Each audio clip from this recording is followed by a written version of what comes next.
దేవుಡು ಅವರ ಮಹಾದರ್ಶನ ಮಹರ್ಷಿ ಯಾಜ್ಞವಲ್ಕ್ಯರ ದಿವ್ಯ ಚರಿತ್ರೆ.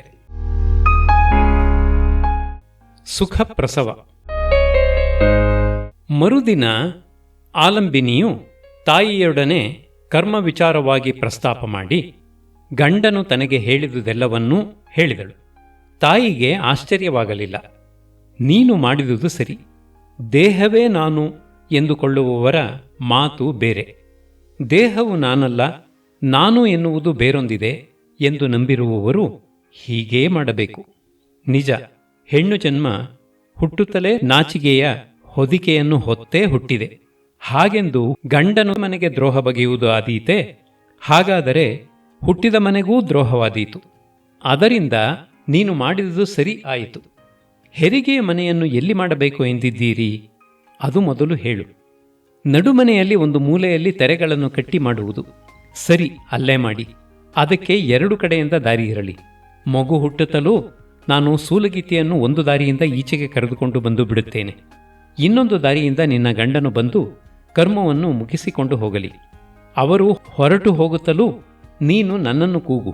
ನಾನು ಸೂಲಿಗಿತ್ತಿಯೊಡನೆ ಬಂದು ಮುಂದಿನ ಕೆಲಸವೆಲ್ಲ ಮುಗಿಸಿಕೊಳ್ಳುವೆನು. ಆ ದಿನ ಪಂಚಮಿ. ಕರ್ಮಕ್ಕೆ ಬೇಕಾಗುವ ಚಿನ್ನ, ತುಪ್ಪ, ಜೇನುಗಳು ಸಿದ್ಧವಾದವು. ಹೆಂಗಸರು ಕರ್ಮಕ್ಕೆ ಒಪ್ಪಿರುವುದರಿಂದ ಕರ್ಮಕ್ಕೆ ಇದ್ದ ಅಡ್ಡಿಯು ತೀರಿತೆಂದು ದೇವರಾತನು ಬಹು ತೃಪ್ತನಾಗಿದ್ದನು. ಆಲಂಬಿನಿಗೆ ಆಯಾಸವು ಹೆಚ್ಚಾಗುತ್ತಾ ಬಂತು. ಕುಳಿತರೆ ಏಳುವುದು, ಎದ್ದರೆ ಕುಳಿತುಕೊಳ್ಳುವುದು ಕಷ್ಟವಾಯಿತು. ದೇವರಾತನು ಅದನ್ನು ಕಂಡು ಅಗ್ನಿ ಪರಿಚರ್ಯೆಯನ್ನು ತಾನೇ ವಹಿಸಿಕೊಂಡನು. ತಾಯಿ ಜಾಯಂತಿಯು ಮಗಳಿಗೆ ಬಿಸಿನೀರು ಎರೆಯುತ್ತಾ, ಗರ್ಭವು ಜಾರಿದೆ, ಇನ್ನು 2 ದಿನವೋ 3 ದಿನವೋ ಅಷ್ಟೇ ಎಂದಳು. ಮಗಳು ಅವರ ಮಾತಿನಂತೆ ಆದರೆ ನಾಳೆಯೇ ಜನನವಾಗಬೇಕು ಎಂದಳು. ತಾಯಿಯು ಆದರೂ ಆಗಬಹುದು, ಆದರೆ ಮಗು ನೀನು ಮಾತ್ರ ಏನು ಅಂದುಕೋಬೇಡ ಆಲಂಬಿ, ಒಳ್ಳೆಯ ಭೂತ ಮಗು ಆಗುತ್ತೆ ಎಂದಳು. ಇಬ್ಬರೂ ನಕ್ಕರು. ಗುರುವಾರ ಬೆಳಗಾಯಿತು. ನಡುಮನೆಯಲ್ಲಿ ಒಂದು ಮೂಲೆಯಲ್ಲಿ ಹೆರಿಗೆಯ ಮನೆಯು ಸಿದ್ಧವಾಯಿತು. ತಾಯಿಯು ಬಾಣಂತಿಯ ಹಾಸುಗೆ ಮೊದಲಾದವನ್ನೆಲ್ಲ ಸಿದ್ಧ ಮಾಡಿಟ್ಟಳು. ಎಲ್ಲರೂ ಊಟ ಮಾಡಿದರು. ಗರ್ಭಿಣಿಯೂ ಊಟದ ಶಾಸ್ತ್ರ ಮುಗಿಸಿದಳು. ಮಧ್ಯಾಹ್ನ ಸೂರ್ಯನು ನೆತ್ತಿಯ ಮೇಲಿನಿಂದ ಪಶ್ಚಿಮಕ್ಕೆ ಇಳಿಯುವ ವೇಳೆಗೆ ಬೆಳಗಿನಿಂದ ಆಗಾಗ ಕಾಣಿಸುತ್ತಿದ್ದ ನೋವು ಬಲವಾಯಿತು. ಕೂಡಲೇ ಮಜ್ಜಿಗೆಯನ್ನ ಊಟ ಮಾಡುತ್ತಿದ್ದ ತಾಯಿಯು ಊಟವನ್ನು ಬಿಟ್ಟು ಕೈ ತೊಳೆದುಕೊಂಡು ಓಡಿ ಬಂದಳು. ಆಲಂಬಿನಿಯು ಬಹಳ ಹೊತ್ತು ನೋವು ತಿನ್ನಲಿಲ್ಲ. ತಾಯಿಯನ್ನು ಒರಗಿಕೊಂಡು ಕುಳಿತಿದ್ದ ಹಾಗೆಯೇ ಮತ್ತೊಂದು ನೋವು ಬಂತು. ಅದರೊಡನೆ ಜಲೋದಯ ಶಿರೋದಯಗಳೆರಡೂ ಏಕಕಾಲದಲ್ಲಿಯೇ ಆದವು. ಇನ್ನೊಂದು ಗಳಿಗೆಯೊಳಗಾಗಿ ಮಗುವು ಲೋಕಕ್ಕೆ ಬಂದಿತು. ತಾನು ಬಂದ ಗುರುತೋ ಎನ್ನುವಂತೆ ಅತ್ತಿತು. ತಾಯಿ ಜಾಯಂತಿಯು ಮಗಳಿಗೆ ಹೇಳಿದ್ದಂತೆ ಸೂಲಗಿತ್ತಿಯನ್ನು ಕರೆದುಕೊಂಡು ಹೊರಕ್ಕೆ ಹೋದಳು. ಮತ್ತೊಂದು ಬಾಗಿಲಿಂದ ದೇವರಾತನು ಒಳಕ್ಕೆ ಬಂದನು. ಆಚಾರ್ಯನು ಮಗನ ಭುಜವನ್ನು ಮುಟ್ಟಿ, ದೇವಿ ಸರಸ್ವತಿಯು ನಿನಗೆ ಮೇಧೆಯನ್ನು ಕೊಡಲಿ, ಇಂದ್ರನು ನಿನಗೆ ಮೇಧೆಯನ್ನು ಕೊಡಲಿ ಎಂಬ ಅರ್ಥದ ಮಂತ್ರವನ್ನು ಉಚ್ಚರಿಸಿದನು. ಮಗುವಿನ ತಾಯಿಯನ್ನು ಕುರಿತು, ಆರುಂಧತಿಗೆ ಸಮನಾದವಳೇ, ನೀನು ಸ್ತೋತ್ರ ಪಾತ್ರಳು, ವೀರಪುತ್ರನನ್ನು ಪಡೆದ ವೀರಮಾತೆಯೇ, ನಿನಗೆ ಮಂಗಳವಾಗಲಿ ಎಂದು ಅಭಿನಂದಿಸಿದನು. ಅಲ್ಲಿಂದ ಹೊರಟು, ನಾನಿನ್ನು ಹೋಗಿ ಸ್ನಾನ ಮಾಡುವೆನು. ಮಗನಾದ ಮೇಲೆ ನಿಂತಿದ್ದು ನಿಂತ ಹಾಗೆಯೇ ನೀರಿನಲ್ಲಿ ಧುಮುಕಿ ಸ್ನಾನ ಮಾಡಬೇಕಂತೆ. ಆ ನೀರು ಎಷ್ಟು ಮೇಲಕ್ಕೆ ಹಾರಿದರೆ ಅಷ್ಟು ಅಕ್ಷಯಗಳಾದ ಲೋಕಗಳು ಪಿತೃಗಳಿಗೆ ಆಗಿ ನಮ್ಮ ಪಿತೃಋಣವು ತೀರುವುದಂತೆ. ನೀನು ಇಲ್ಲಿ ಮಗುವಿಗೆ ಸ್ತನ್ಯವನ್ನು ಕೊಡುವಾಗ ಮರೆಯದೆ ಸರಸ್ವತಿಯನ್ನು ಧ್ಯಾನಿಸು. ಎಲ್ಲವೂ ಸರಸ್ವತಿ ದೇವಿಯೇ, ಸರ್ವ ಪ್ರಾಣಗಳಿಗೂ ಅನ್ನಪ್ರದಾತೃವಾದುದು ನಿನ್ನ ಸ್ತನವು, ರತ್ನಗಳನ್ನೂ ಧನವನ್ನೂ ಬಹುವಾಗಿ ಕೊಡುವುದು ನಿನ್ನ ಸ್ತನವು, ದೇವತೆಗಳಿಗೆಲ್ಲ ರಕ್ಷೆಯನ್ನು ಕೊಡುವುದು ನಿನ್ನ ಸ್ತನವು, ಅದನ್ನು ಈ ಮಗುವಿಗೂ ಕೊಡು ಎಂದು ಆಕೆಯನ್ನು ಧ್ಯಾನಿಸಿ ಮಗುವಿಗೆ ಸ್ತನ್ಯವನ್ನು ಕೊಡು ಎಂದು ಕಟ್ಟು ಮಾಡಿ ಹೊರಕ್ಕೆ ಬಂದನು. ಆತನು ಈಚೆಗೆ ಬಂದ ಮೇಲೆ ಜಾಯಂತಿಯೂ ಸೂಲಗಿತ್ತಿಯೂ ಮತ್ತೆ ಬಂದು ಮಗುವಿಗೆ ಬೆಚ್ಚು ನೀರಿಟ್ಟು ನಾಳವನ್ನು ಕತ್ತರಿಸಿ ಅದಕ್ಕೆ ಮಾಡಬೇಕಾದುದನ್ನೆಲ್ಲ ಮಾಡಿ ಮಗುವಿಗೆ ಸ್ತನ್ಯಪಾನ ಮಾಡಿಸಿ ತಾಯಿ ಮಕ್ಕಳನ್ನು ಮಲಗಿಸಿದರು. ಇತ್ತ ಆಚಾರ್ಯನು ಸ್ನಾನ ಮಾಡಿ ಒಳಕ್ಕೆ ಬರುವ ವೇಳೆಗೆ ಅರಮನೆಯಿಂದ ರಾಜಪುರೋಹಿತನು ರಾಜಪುರುಷನೊಡನೆ ಬಂದನು. ರಾಜಪುರೋಹಿತನು ಒಳಕ್ಕೆ ಬರುತ್ತಿದ್ದಂತೆಯೇ ಆಚಾರ್ಯನು ಎದುರಾಗಿ, ಬರಬೇಕು, ರಾಜಪುರೋಹಿತರು ದಯಮಾಡಿಸಬೇಕು ಎಂದು ಸ್ವಾಗತಿಸಿದನು. ಭಾರ್ಗವನು, ರಥದಲ್ಲಿ ರಾಜಪುರುಷನು ಬಂದಿದ್ದಾನೆ, ಆತನನ್ನು ಬರಹೇಳಿ ಎಂದನು. ಆಚಾರ್ಯನು ನೀರು ಸೋರುತ್ತಿರುವ ಕೂದಲನ್ನು ಹಿಂಡಿಕೊಳ್ಳುತ್ತಾ, ನನಗಾಗಿ ಆ ಕೆಲಸವನ್ನು ತಾವು ಮಾಡಿ, ನಾನು ಮಡಿಬಟ್ಟೆಯುಟ್ಟು ಬರುತ್ತೇನೆ ಎಂದು ಒಳಕ್ಕೆ ಹೋದನು. ಆತನು ಈಚೆಗೆ ಬರುವ ವೇಳೆಗೆ ರಾಜಪುರುಷನೂ ಪುರೋಹಿತನೂ ಬಂದು ಕೋಣೆಯಲ್ಲಿ ಕುಳಿತಿದ್ದರು. ಇಬ್ಬರೂ ಆಚಾರ್ಯನಿಗೆ ವಂದಿಸಿ ರಾಜಾಜ್ಞೆಯನ್ನು ತಿಳಿಸಿದರು. ಶಿಶು ಜನನವಾಗುತ್ತಲೂ ಏನೂ ಶಂಕೆಯಿಲ್ಲದೆ ಮಾಡಬೇಕಾದ ಕರ್ಮಗಳನ್ನೆಲ್ಲ ವೈಭವವಾಗಿ ನಡೆಸಿ ರಾಜಾಶೀರ್ವಾದ ಮಾಡಬೇಕು ಎಂದು ಹೇಳಿ ಬರಲು ಮಹಾರಾಜರು ತಮ್ಮಿಬ್ಬರನ್ನು ಕಳುಹಿಸಿದರು. ಆಚಾರ್ಯನು ಮನೆಯಲ್ಲಿ ಸುಖಪ್ರಸವವಾಯಿತು. ಗಂಡು ಮಗು. ರಾಜಾಜ್ಞೆಯಂತೆ ಯಾವುದೂ ಲೋಪವಿಲ್ಲದೆ ಎಲ್ಲವನ್ನೂ ಕ್ರಮವಾಗಿ ನಡೆಸುತ್ತೇವೆ. ನಾವು ಮಾಡುವ ಪ್ರತಿಯೊಂದು ಕರ್ಮದಿಂದಲೂ ಮಹಾರಾಜರಿಗೆ ಶ್ರೇಯಸ್ಸಾಗುತ್ತದೆ ಎಂಬುದು ನಿಸ್ಸಂದೇಹ ಎಂದು ಅರಿಕೆ ಮಾಡಿ, ನಾನು ಸಕಾಲದಲ್ಲಿ ಬಂದು ದರ್ಶನ ಮಾಡುತ್ತೇನೆ ಎಂದನು. ಹುಯ್ಯಲೋ ಹುಯ್ಯಲು. ಜಾತಕರ್ಮವು ವೈದಿಕ ಕರ್ಮ, ಅದಕ್ಕೆ ಲೌಕಿಕದ ಸೋಂಕು ಹತ್ತಬಾರದು ಎಂದು ದೇವರಾತನ ಹಠ. ಆದರೆ ಅರಮನೆಯು ಅದಕ್ಕೆ ಒಪ್ಪಲಿಲ್ಲ. ವಂಶಭೂಷಣನಾದ ಮಗನು ಹುಟ್ಟಿದ್ದಾನೆ, ಅದರಿಂದ ದಿಗ್ದಿಗಂತಗಳಲ್ಲಿಯೂ ಈ ಸುದ್ದಿ ಹರಡಬೇಕು ಎಂದು ಅವರ ವಾದ. ಅದರ ಮೇಲೆ ದೇವರಾತನ ಮೇಲೆ ತನ್ನ ಪ್ರಭಾವವನ್ನು ಬೀರಿ ಅವನು ಅರಮನೆಯ ಸಲಹೆಯನ್ನು ಅಂಗೀಕರಿಸಲು ಭಾರ್ಗವನ ಪ್ರಯತ್ನಗಳು. ಆ ಮಿಥಿಲಾ ನಗರದಲ್ಲಿ ಭಾರ್ಗವನ ಮಾತನ್ನು ಅಂಗೀಕರಿಸದವರು ಒಬ್ಬರೇ ಒಬ್ಬರು. ಅವರು ಆ ವೃದ್ಧ ಬುಡಿಲ. ಅವರನ್ನು ಬಿಡಿ, ತಾವು ಅಪರಿಗ್ರಹಿಗಳು, ಇತರರೂ ತಮ್ಮಂತೆಯೇ ಅಪರಿಗ್ರಹಿಗಳಾಗಿರಬೇಕು ಎಂದು ಅವರ ಆಶೆ ಎಂದು ಮೂಗು ಮುರಿಯುವವರೇ ಬಲು ಮಂದಿ.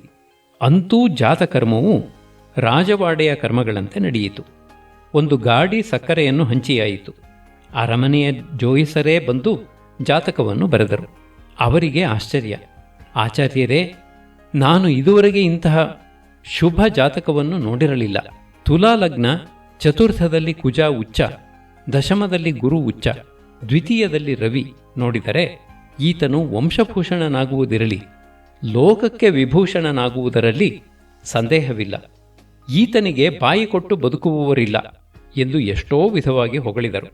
ಅಂದು ಆಚಾರ್ಯನು ಪುತ್ರೋತ್ಸವಕ್ಕೆಂದು 2 ಮೂಟೆ ಸಕ್ಕರೆ ತರಿಸಿದ್ದನು.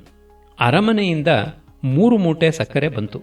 ಅಂತೂ ಒಟ್ಟು 5 ಮೂಟೆ ಸಕ್ಕರೆಯೂ ಹಂಚಿಯಾಯಿತು. ನಾಮಕರಣದ ದಿವಸವೂ ಹಾಗೇ ಆಯಿತು. ಲೋಕಭೂಷಣನಾಗುವವನು ಹುಟ್ಟಿದ್ದಾನೆಂಬುದರ ಮೇಲೆ ಮಹಾರಾಜರಿಗೆ ಅಭಿಮಾನವೂ ಹೆಚ್ಚಾಯಿತು. 100 ಬಳ್ಳ ಅಕ್ಕಿಯನ್ನು ಸೋಪಸ್ಕರದೊಡನೆ ಕಳುಹಿಸಿಕೊಟ್ಟರು. ಅದರಲ್ಲಿ ಉಳಿಸಿಕೊಳ್ಳಬೇಕೆಂಬ ಯೋಚನೆಯೇ ಇಲ್ಲದೆ ಆಚಾರ್ಯನು ತನ್ನ ಮನೆಯಲ್ಲಿ ತುಂಬಿದ್ದ ಅಕ್ಕಿ ಬೇಳೆಗಳನ್ನು ಅದರ ಜೊತೆಗೆ ಸೇರಿಸಿದನು. ಸುಮಾರು ಮಧ್ಯಾಹ್ನಿಕದ ಹೊತ್ತಿಗೆ ವೈದಿಕ ಕರ್ಮವು ಮುಗಿಯಿತು. ಮೊದಲು ಪುಣ್ಯಾಹವಾಯಿತು. ಭೂಮಿಯಿಂದ ಯಾವಾಗಲೂ ಏಳುತ್ತಿರುವ ಆಘಾಹ ಶಕ್ತಿಗಳನ್ನು ತುಳಿದು ಮೇಲಿನಿಂದ ಇಳಿಯುವ ಪುಣ್ಯಾಹ ಶಕ್ತಿಗಳು ತಾವೇ ತಾವಾಗುವಂತೆ ಮಾಡುವುದು ಪುಣ್ಯಾಹದ ಉದ್ದೇಶ. ಆ ಉದ್ದೇಶವು ನೆರವೇರಿತೆಂದು ಅಲ್ಲಿಗೆ ಬಂದವರಿಗೆಲ್ಲ ಗೊತ್ತಾಗುವಂತೆ ಎಲ್ಲೆಲ್ಲಿಯೂ ಪ್ರಸನ್ನತೆಯು ತಾನೇ ತಾನಾಗುತ್ತದೆ. ನವಗ್ರಹ ಹೋಮ, ಆಯುಷ್ಯ ಹೋಮಗಳಾದವು.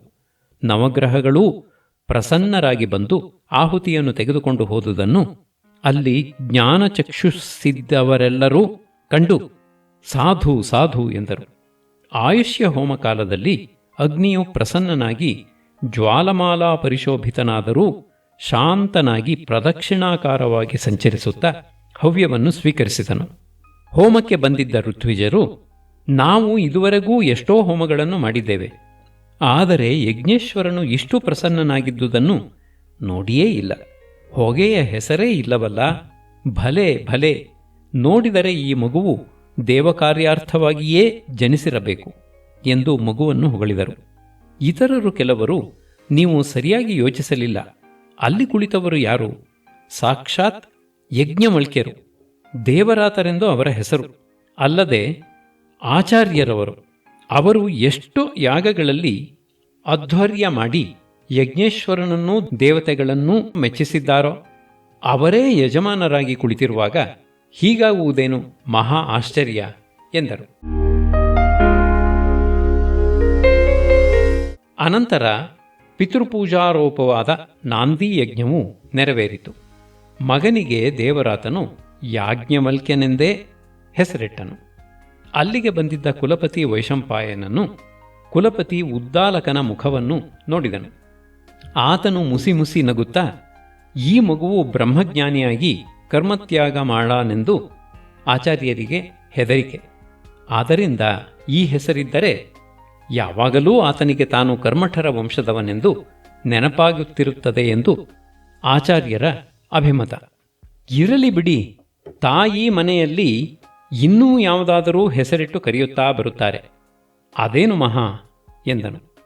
ವೈಶಂಪಾಯನರು ತಲೆದೂಗಿ ಸರಿ ಎಂದರು. ಅಂತೂ ಮಾಧ್ಯಾಹ್ನಿಕದ ವೇಳೆಗೆ ವೈದಿಕ ಕರ್ಮವೆಲ್ಲ ನೆರವೇರಿತು. ಆಚಾರ್ಯರ ಮನೆ ಹಿಂದೆ ಒಂದು ಭಾರಿಯ ತೋಟ, ಅದರಲ್ಲಿ ವಿಶಾಲವಾದೊಂದು ಕೊಳ. ಕೊಳದ ಮಗ್ಗುಲಲ್ಲಿಯೇ ವಿಸ್ತಾರವಾದ ಪಾಕಶಾಲೆ ಏರ್ಪಟ್ಟಿತ್ತು. ಅಡುಗೆಯೆಲ್ಲ ಸಿದ್ಧವಾಗಿದೆ, ಎಲ್ಲರೂ ಮಧ್ಯಾಹ್ನಿಕಕ್ಕೆ ಏಳಬಹುದು ಎಂದು ಅಡುಗೆಯವರು ಬಂದು ಎಲ್ಲರನ್ನೂ ಎಬ್ಬಿಸಿದರು. ತ್ರಿಕಾಲ ಸ್ನಾನ ಮಾಡುವವರು ಸ್ನಾನಕ್ಕೆ ಸಿದ್ಧರಾದರು. ಮಿಕ್ಕವರು ತಮ್ಮ ತಮ್ಮ ಕರ್ಮಗಳಲ್ಲಿ ಪ್ರವೃತ್ತರಾದರು. ಅಲ್ಲಿದ್ದ ವೃದ್ಧರೊಬ್ಬರಿಗೆ ಒಂದು ಯೋಚನೆ ಬಂತು. ಕಾರ್ತಿಕ ಮಾಸ, ವನಭೋಜನ, ನೆಲ್ಲಿಯ ಮರವೂ ಇದೆ, ಏತಕ್ಕೆ ಒಂದು ಧಾತ್ರಿ ಹವನ ಮಾಡಬಾರದು ಎನಿಸಿ ಆಚಾರ್ಯರನ್ನು ಹುಡುಕಿಕೊಂಡು ಹೋಗಿ ತಮ್ಮ ಸಲಹೆಯನ್ನು ಅವರ ಮುಂದಿಟ್ಟರು. ಅವರು ಒಳ್ಳೆಯ ಯೋಚನೆ, ಗೃಹಶೌಚವೂ ಕಳೆದಿದೆ, ಯಾಕಾಗಬಾರದು? ಆದರೂ ಇಬ್ಬರು ಕುಲಪತಿಗಳು ಬಂದಿದ್ದಾರೆ, ಅವರನ್ನು ಒಂದು ಮಾತು ಕೇಳಿಬಿಡೋಣ ಎಂದು ಅವರನ್ನು ಕರೆದುಕೊಂಡು ಕುಲಪತಿಗಳನ್ನು ಹುಡುಕಿಕೊಂಡು ಬಂದರು. ಇಬ್ಬರೂ ಕೊಳದ ಬಳಿ ಸಿಕ್ಕಿದರು. ಒಬ್ಬರು ಸ್ನಾನ ಮಾಡಿ ಆಗತಾನೆ ಮೇಲಕ್ಕೆ ಬಂದು ಶಿಷ್ಯನು ಕೊಟ್ಟ ಮಡಿಯನ್ನುಡುತ್ತಿದ್ದಾರೆ, ಇನ್ನೊಬ್ಬರು ನೀರಿನಲ್ಲಿ ಇಳಿದಿದ್ದಾರೆ. ಆಚಾರ್ಯನು ಬಂದು ಯಜಮಾನರು ಏನೋ ಹೇಳಬೇಕೆಂದಿದ್ದಾರೆ ಎಂದು ವಿಷಯವನ್ನು ಪ್ರಸ್ತಾಪಿಸಿದನು. ಕುಲಪತಿ ವೈಶಂಪಾಯನನ್ನು ತಲೆದೂಗಿ, ಒಳ್ಳೆಯ ಸಲಹೆ ಆಗಬಹುದು, ಆದರೂ ಉದ್ದಾಲಕರು ಬರಲಿ, ಅವರನ್ನು ಕೇಳಿ ಮಾಡೋಣ. ಆ ವೇಳೆಗೆ ಹವನಕ್ಕೆ ಬೇಕಾಗುವ ಸಾಮಗ್ರಿಗಳನ್ನೆಲ್ಲ ಸಿದ್ಧಪಡಿಸಿಕೊಳ್ಳಿ, ಅದಕ್ಕಾಗಿ ಪ್ರತ್ಯೇಕವಾಗಿ ಒಂದು ಅನ್ನವಾದರೂ ಆಗಲಿ ಎಂದರು. ಆಚಾರ್ಯನು ಸರಿಯೆಂದು ಆ ಅಪ್ಪಣೆಯನ್ನು ನೆರವೇರಿಸಲು ಶಿಷ್ಯನೊಬ್ಬನನ್ನು ಕಳುಹಿಸಿ ತಾನು ಸಲಹೆಯನ್ನು ಸೂಚಿಸಿದ ವೃದ್ಧರೊಡನೆ ಉದ್ದಾಲಕರನ್ನು ಕಾಯುತ್ತಾ ನಿಂತನು. ಅವರೂ ಬಂದರು. ಸಲಹೆಯನ್ನು ಕೇಳಿ, ಯಾಕಾಗಬಾರದು, ಅಗತ್ಯವಾಗಿ ಆಗಬಹುದು, ಆದರೂ ಚಾತುರ್ವರ್ಣದವರೂ ಬರಬೇಕಲ್ಲ ಎಂದರು. ವೈಶಂಪಾಯನರು, ಎಲ್ಲಿ ಹೋದರೂ ರಾಜಧಾನಿಯವರೆಲ್ಲ ಬಂದಿಲ್ಲ ಎನ್ನುವುದೊಂದೇ ಕೊರತೆ. ಆಚಾರ್ಯರ ಮನೆಯಲ್ಲಿ ಸಮಾರಾಧನವೆಂದರೆ ಮುಖ್ಯರಾದವರೆಲ್ಲ ಬಂದೇ ಇರುತ್ತಾರೆ. ಎಲ್ಲದಕ್ಕಿಂತ ಆ ಬುಡಿರರು ಬಂದಿದ್ದಾರೆ ತಾನೆ, ಅವರು ಬಂದರೆ 1,00,000 ಜನ ಬಂದ ಹಾಗೆ. ಅಸಮಂತಾತ್ ಪಂಕ್ತಿ ಪುನಂತಿ, ಅಂತಹವರೊಬ್ಬರು ಬಂದರೆ ಸಾಕು. ಅವರು ಕುಳಿತ ಪಂಕ್ತಿಯಲ್ಲ, ಅಷ್ಟೇನು, ಅವರು ತಿರುಗಿದ ಕಡೆ ಊಟಕ್ಕೆ ಕುಳಿತವರೆಲ್ಲ ಕೃತಾರ್ಥರಾಗುವರು. ಅವರನ್ನೇ ಆಪೋಷಣ ಹಾಕಿರೆಂದರೆ ಆಯಿತು ಎಂದರು.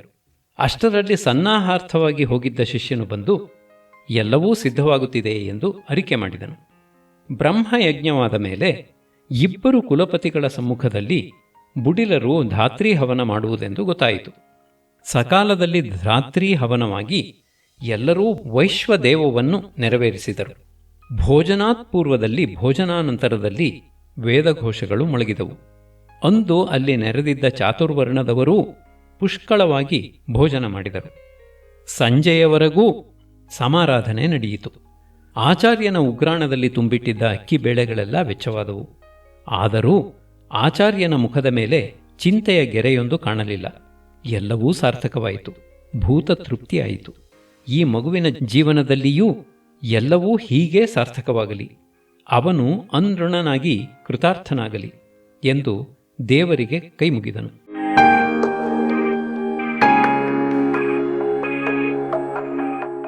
ಇತ್ತ ಆಲಂಬಿನೀ ದೇವಿಯು ಮಗನ ಸೌಖ್ಯಕ್ಕಾಗಿ ಏನೇನು ಬೇಕು ಎಂದು ಯೋಚಿಸುತ್ತಿದ್ದಾಳೆ.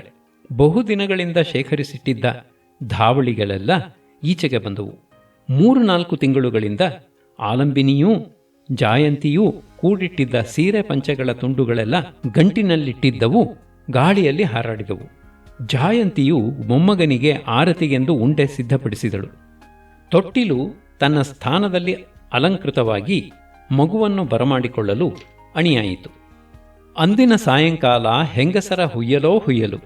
ಅವರ ಸಂಭ್ರಮ ಗಂಡಸು ಪ್ರಾಣಿಯು ಊಹಿಸಿ ತಿಳಿದುಕೊಳ್ಳಬೇಕೇ ಹೊರತು ಅನುಭವಿಸಿ ಅರಿಯುವುದು ಅವನ ಹಣೆಯಲ್ಲಿಯೇ ಬರೆದಿಲ್ಲ.